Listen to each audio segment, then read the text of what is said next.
So spawning up here in the top left corner of Ohana, we do have EG Stephano as our red Zerg. And if you want to do the honors with our Terran again. All right, guys. Well, in the bottom right-hand corner, he is currently down 1 game. Can he pull it back to level pegging, or will his tournament life be ended right here, representing complexity, guys? We have Heart.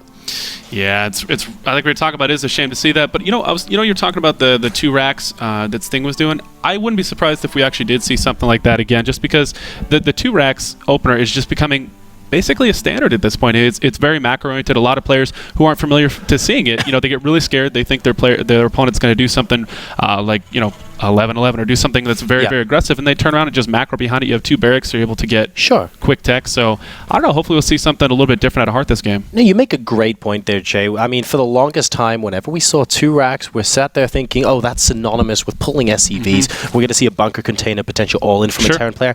But we've seen 2 racks expands, man. We've seen 2 racks going into just a little bit of light pressure, and then a command center going down behind it. More and more Terrans are incorporating this into their play, and I completely agree with you. I would not blame Heart at all for going for something like that. It's just a really strong opening that Terrans are starting to figure out a little bit more against Zerg.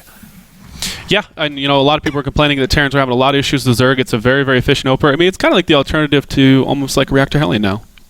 Sure, yeah, totally. It's kind of like a different way to think about it, but looks like Stephano's going to go hatch first, of course. And, Stephano's in that situation where he's up 1 game, so he might play a little bit greedy. But from what I've seen of Stephano, which I've watched, I would say a lot of his games, he pretty much does the same thing every single game. And why change what works, right? Yeah, for sure. Let's see what he ends up doing. Yeah. We have got the barracks now completing. Note that there is no gas out for Heart, so it looks like he is going to be going for that very simple 1 racks expand.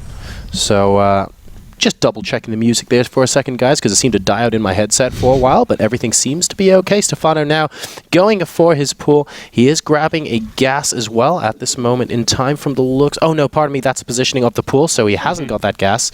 My misread of the minimap there, and we do have the natural expansion coming down for Heart. Yeah, looks like both players are just kind of sitting back. Maybe we'll see the same build from Stephano this game. Hopefully not. I want to see him go to a little bit later stage of the game. I always like to see some of his intense micro. And hopefully Heart will surprise us and do something maybe a little more, I want to say less risky maybe. And so it looks like he's actually getting 2 gas around the same time as last time. So we might have a similar opening. Maybe he'll tighten it up a little bit this game. Well, Heart, as it currently stands, what he really needs to do, and he has been doing that, to be fair, out on the map, he just needs to scout a little bit more this game to make sure that Stephano can't catch him out. And this is a great opportunity for Stephano just to play nice, solid, and stable, but to know in the back of his mind that Heart's going to continuously scout him in case a curveball gets thrown his way. And that means Heart's always going to be on the back foot just a little bit. He's going to make sure that nothing untoward is coming towards him, and Stephano can afford to play a bit more greedy as a result. Sure, and down a game right now, I imagine Heart's kind of, I wouldn't say he's questioning everything he's doing, but I'm sure he's thinking in the back of his mind, should I be doing this? Maybe just making sure that everything's tight. And actually, looks like the Overlord is going to get away just barely. It's a little over half HP, and Heart does drop a factory on the high ground. Yep. So he is going to be going for that Reactor Hellion after expand. So we'll be seeing a fairly typical follow-up from him. But this time, if we just take a quick look at Heart's vision for a second. Sure. I think he did actually manage to scout more or less everything that Stephano's doing at the moment. He saw that the natural has gone down. He may want to go in for a second scout actually just to completely confirm. But Stephano's actually taking his 3rd relatively quickly against his Terran opponent here. Perhaps anticipating that Heart's going to sit back. And wow, Heart actually going for the 3rd CC once again. Yeah, he's doing actually the same build he did in the first game. So this is kind of bizarre. I'm surprised that he's going to do it. Maybe he's going to build a full wall off here. This is, yeah. And I'm not sure. I mean, I'm kind of wondering. I mean, Cloud Kingdom, you're natural on your 3rd. There's a pretty big gap there, and it's kind of hard to defend under a huge push like that. Here, I mean, it's kind of the same circumstances, especially if you don't have these rocks taken down. Yeah, he's I mean, Cloud Kingdom could potentially repeat itself here if Stephano had gone for that super early Roach War, and he's not doing the same thing this game, but Heart's basically banking on him not doing the same thing twice in a row. He did admittedly see that there was no ultra early gas coming out of Stephano, but still a secondary scout would have been kind of useful there, and a double Evo coming out from Stephano now, so he is willing just to try and macro it up, go into the mid game here with a macro advantage over his Terran opponent. He is 55 supply to 44 as it currently stands, and the worker supply is at 44-31. Yep, and with that third command center just about to finish up from Hart, he'll be able to catch that number up pretty darn quick. And it looks like at the same time, he's actually going to scout out the third. He's going to be able to take out a couple of creep tumors as well. So he'll get some decent scouting information, confirm the third to make sure that Stephano's not doing anything super duper crazy. And then at that point, he'll just kind of take map control. I mean, he's going to have the watchtowers basically until Stephano really wants to make a lot of Zerglings or a different type unit in order to take him out. No, I think that's absolutely spot on there, Jay. We've got a decent amount of creep tumors coming down as well for Stephano, and these Hellions aren't denying it too much, and just as I say that, he does move out, doesn't cancel that one creep tumor, and it looks like the second one will go up there. So Stephano is managing to get his creep out into the center of the map quite quickly, which is crucial when he wants to defend that third base. He's starting his layer now in Hart, going to be saying, well, okay, I see you're playing the macro game, so I'm going to do that as well, and the double eBay just popped up.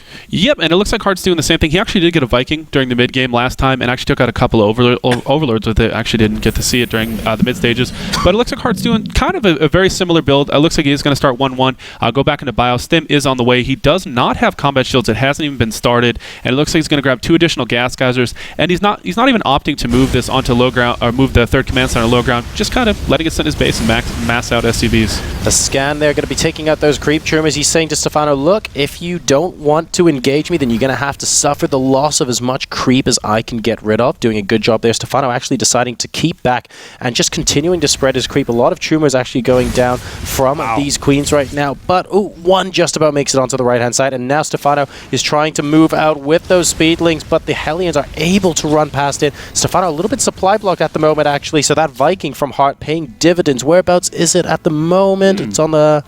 I'm not sure. Where is that Viking actually? I'm trying to look for it myself. Looks like a Spire did go down for Stephano, so the Viking is still on the field. Yeah, it's still on the field.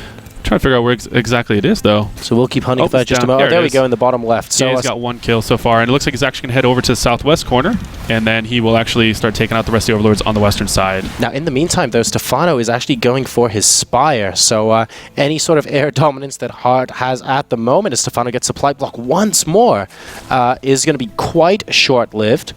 Hart, in the meantime, is getting a decent number of upgrades. Combat shield's only just starting, but he has already got siege mode on the way, so he is preparing to go into that marine tank composition. And, of course, with his economy looking a lot better than it did in game number 1 after that blind roach attack at the beginning, we're going to see a much clearer picture of where Hart wanted this strategy to take him.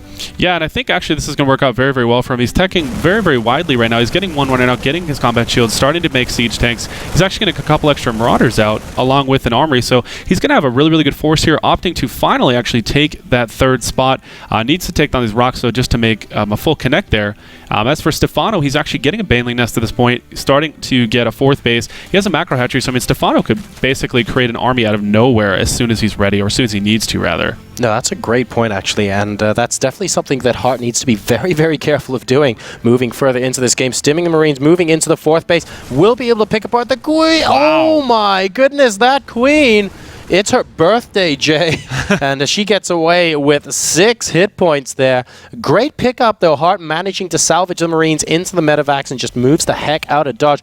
But that means that Stephano will be able to get his 4th base up and mining, and he knows that that's a target for Hart now. So he's going to be on the prowl, and these Mutalisks as well, waiting to see if they can snipe any dropships. In fact, this Viking is going to be victim number 1. Oh, with 3 kills, too. That's really sad. That Viking was doing so much for Hart, especially in the mid stages of the game. But right now, it looks like Stephano's going to move into the main of Hart with 12 Mutalisks on the field right now. He's getting +1, and it looks like the Zerglings are moving in to try and take the watchtower, but it looks like Stephano is not going to be able to win there. Will he win in the main here? He's actually going to start target firing down some of these Marines here. It looks like the Hellions do make it out alive, and Stephano taking out a couple of missile turrets here. Hasn't lost one of the Mutalisks yet, so now he's going to fly right on top of all these Marines here, but these Marines are actually starting to do quite a bit of damage. Majority of the Mutalisks are still in green health, and now Stephano's forced to retreat. Yeah, I like that micro to Stephano as well, as we see a lot of Banelings being made near the bottom watchtower. Stephano continued to harass with the Mutalisks, even against a couple of Marines. Normally, like a lot of Zerg players, as soon as they see a single Marine, they just get the hell out of dodge. Not Stephano. He wants to make sure that DPS is sufficient for him to run first.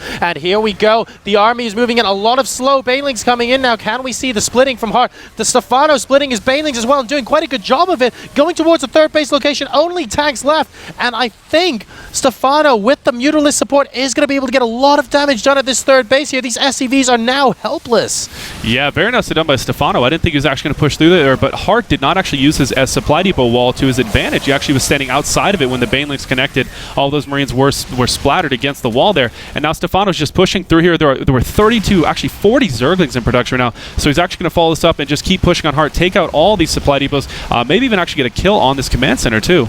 Stephano now 150 supply versus 110, and able to force away the third base. Might even get this orbital command if he's lucky, but he's just going to be going for the army. He's moving straight into the natural expansion. A lot of links here trying to stop the army from getting away from Banelings, but there were only 2 left. It's not going to matter though, because Stephano's streaming in with more and more Zerglings. Looks like he's going to be able to finish the job here. 143 to 85 supply. GG! And Stephano wins game number 2. Jay, I guess you could say Hart just got swarmed. Oh, wow.